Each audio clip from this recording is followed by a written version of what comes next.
All right, no, let's do it. Let's roll up our sleeves and get to it. So, what is science? How does it operate? What is acceptable and allowable dissent within the scientific community on scientific issues? And how does that arise? How does any scientific progress at all happen if everyone must conform to whatever the current scientific consensus happens to be?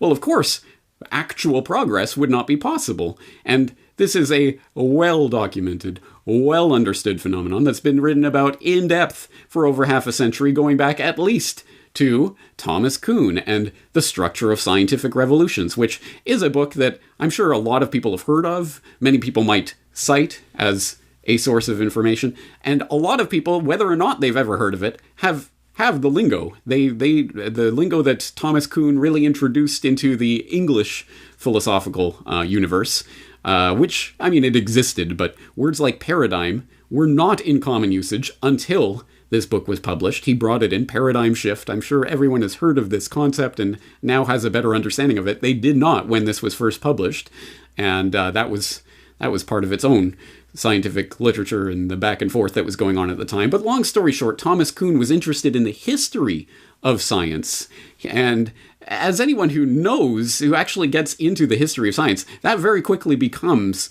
about the philosophy of science. What is science? How does it progress? Why did scientists, respectable scientists, believe this baloney, this hoo-ha that would be laughed out of the room today, but it was the acceptable scientific opinion 200 years ago, 100 years ago, 50 years ago, fill in the blank.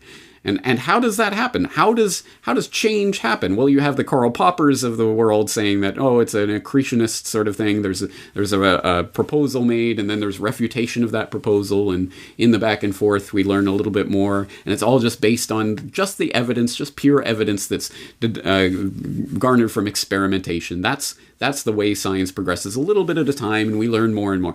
And Kuhn came along and turned that all on his head and said, no, there is normal science operating within a paradigmatic consensus, and then there becomes information that ultimately becomes incommensurable with the existing paradigm. A new paradigm will have to come along to take the place of that old one, and then there's a revolution as a changeover occurs. There's revolutionary breaking points in the history of science where a complete change happens.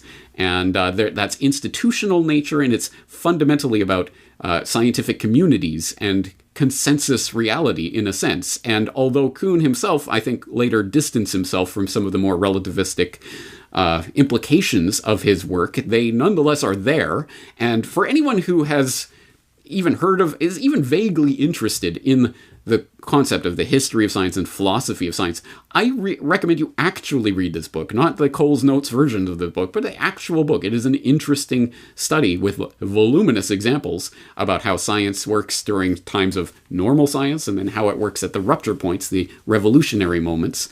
And it makes some extremely important points that are increasingly relevant to this scientific society that we're living in, where suddenly anti-science heretics are being branded and cast out of the community because they don't worship the ooga booga of the particular consensus of one particular community of scientists operating at a particular moment in time based on a particular set of beliefs and knowledge. If you are interested in this, I suggest you read this book. But let's just listen to a little passage talking about how revolutions occur, what a paradigm is, and then how these paradigms get shifted, not by necessarily simply rational argument and experimentation, but by communities starting to change the ideas that they are operating upon. Let us then assume that crises are a necessary precondition for the emergence of novel theories, and ask next how scientists respond to their existence. Part of the answer, as obvious as it is important, can be discovered by noting first what scientists never do when confronted by even severe and prolonged anomalies. Though they may begin to lose faith, and then to consider alternatives, they do not renounce the paradigm that has led them into crisis. They do not, that is, treat anomalies as counter-instances, though in the vocabulary of philosophy of science, that is what they are. In part, this generalization is simply a statement from historic fact, based upon examples like those given above and more extensively below. These hint what our later examination of paradigm rejection will disclose more fully. Once it has achieved the status of paradigm, a scientific theory is declared invalid only if an alternate candidate is available to take its place. No process yet disclosed by the historical study of scientific development at all resembles the methodological stereotype of falsification by direct comparison with nature. That remark does not mean that scientists do not reject scientific theories, or that experience and experiment are not essential to the process in which they do so. But it does mean, what will ultimately be a central point, that the active judgment that leads scientists to reject a previously accepted theory is always based upon more than a comparison of that theory with the world. The decision to reject one paradigm is always simultaneously the decision to accept another, and the judgment leading to that decision involves the comparison of both paradigms with nature and with each other. There is, in addition, a second reason for doubting that scientists reject paradigms because confronted with anomalies or counter-instances. In developing it, my argument will itself foreshadow another of this essay's main theses. The reasons for doubt sketched above were purely factual. They were, that is, themselves counter-instances to a prevalent epistemological theory. As such, if my present point is correct, they can at best help to create a crisis, or, more accurately, to reinforce one that is already very much in existence. By themselves, they cannot, and will not, falsify that philosophical theory, for its defenders will do what we have already seen scientists doing when confronted by anomaly. They will devise numerous articulations and ad hoc modifications of their theory in order to eliminate any apparent conflict. Many of the relevant modifications and qualifications are, in fact, already in the literature. If, therefore, these epistemological counter-instances are to constitute more than a minor irritant, that will be because they help to permit the emergence of a new and different analysis of science within which they are no longer a source of trouble. Furthermore, if a typical pattern, which we shall later observe in scientific revolutions, is applicable here, these anomalies will then no longer seem to be simply facts.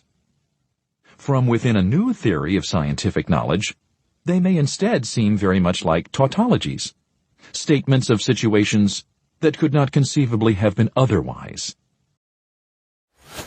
Once again, that is Thomas Kuhn in The Structure of Scientific Revolutions, a book that I will commend to your attention. If you find this subject important, please do actually read the book. There is a lot of very penetrating insights, not just into the philosophy of science, not just into the history of science, but into the psychology of the scientists themselves and how scientific communities form and how they work and form consensus around paradigmatic ideas, and then how those ideas are shifted. There's a lot of very specific historical material in this book, and in that particular passage from chapter 8 of this book, Kuhn is pointing out and talking about the ways that paradigms change. How does a paradigm get shifted into something else? And it isn't a straightforward logical process. Well, this laboratory experiment refutes this paradigm, so we'll discard it altogether, and now we'll look for something different. That is not how change takes place, especially, even in the 1960s, let alone now, fast forward 50 or 60 years, and how much more deeply entrenched is the institutional nature of science these days in the gigantic industry of science.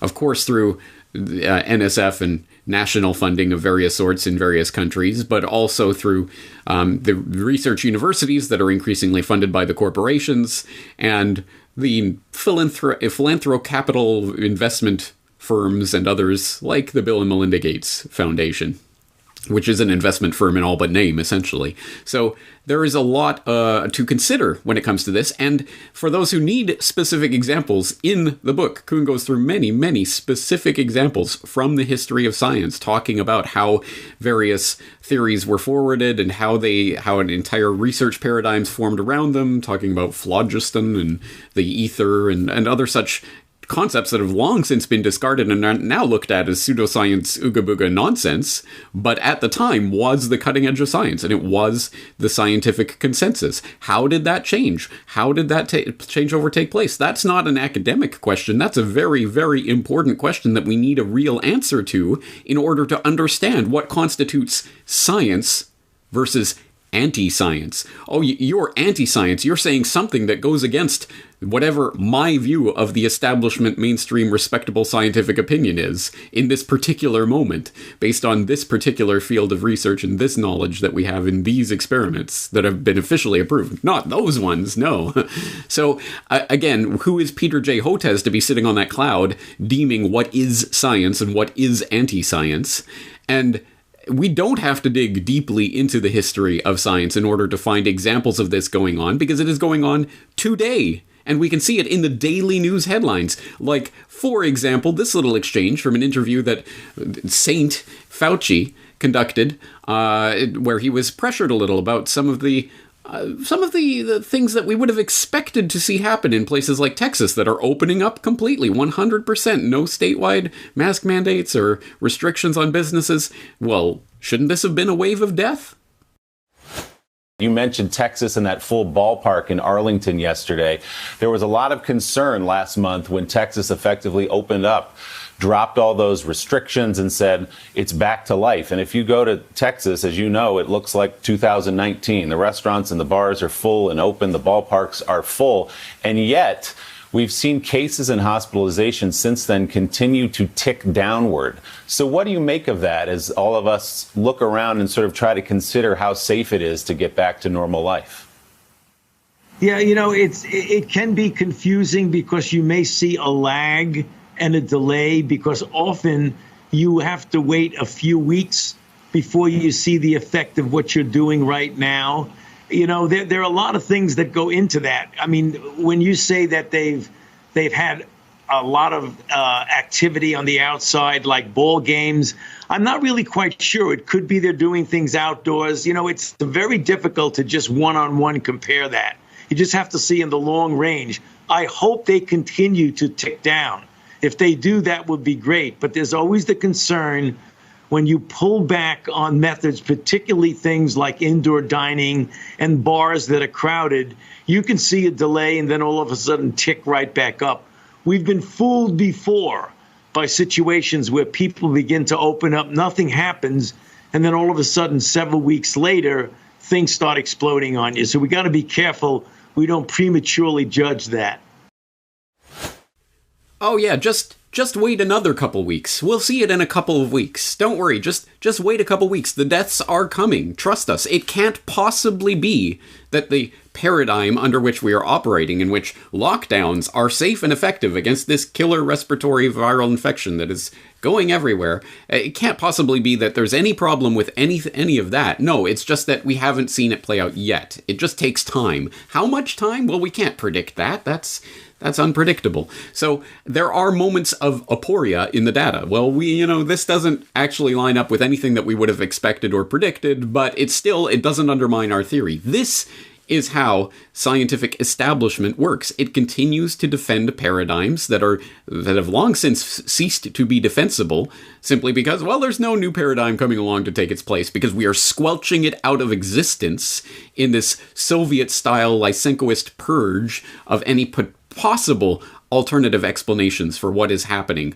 with this highly, highly tampered with data, as we've talked about before, damned lies in coronavirus statistics. Well, it is definitely a parlor game that is being played, and it is being played through tricks like these. Well, yes, of course we can't see a wave of deaths yet. It's only been 2 weeks, 3 weeks, it's only been a month, it's only been etc. And then they can continue to defer that forever, and then whenever any death ever happens, they can say, well, look, see, it was directly responsible.